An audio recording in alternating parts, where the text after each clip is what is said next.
যুক্তরাষ্ট্রে হঠাৎ করেই ৪০টি প্রধান বিমানবন্দরে ফ্লাইট চলাচল সাময়িকভাবে ১০% কমিয়েছে ফেডারেল এভিয়েশন অ্যাডমিনিস্ট্রেশন।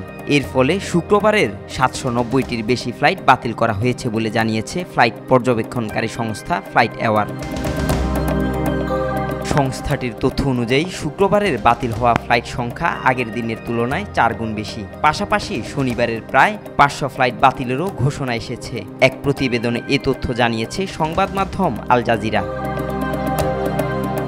মূলত চলমান মার্কিন সরকারের শাটডাউনের কারণে বিমান নিয়ন্ত্রণকারীরা বেতন ছাড়া কাজ করছেন। ফলে কর্মীরা মানসিক চাপ ও বিষণ্ণতায় ভুগছেন, যা আকাশপথে নিরাপত্তার ঝুঁকি বাড়াচ্ছে। আর এ কারণে গত সপ্তাহান্তে বিভিন্ন বিমানবন্দরে মোট ২৭৪০টি ফ্লাইট বিলম্বিত হয়। এমন পরিস্থিতিতে ধীরে ধীরে ফ্লাইট চলাচল কমানোর সিদ্ধান্ত নেয় সংস্থাটি। যুক্তরাষ্ট্রের ইতিহাসে দীর্ঘতম সরকারি অচলাবস্থার কারণে দেশটির বহু বিমানবন্দরে দেখা দিয়েছে তীব্র বিশৃঙ্খলা।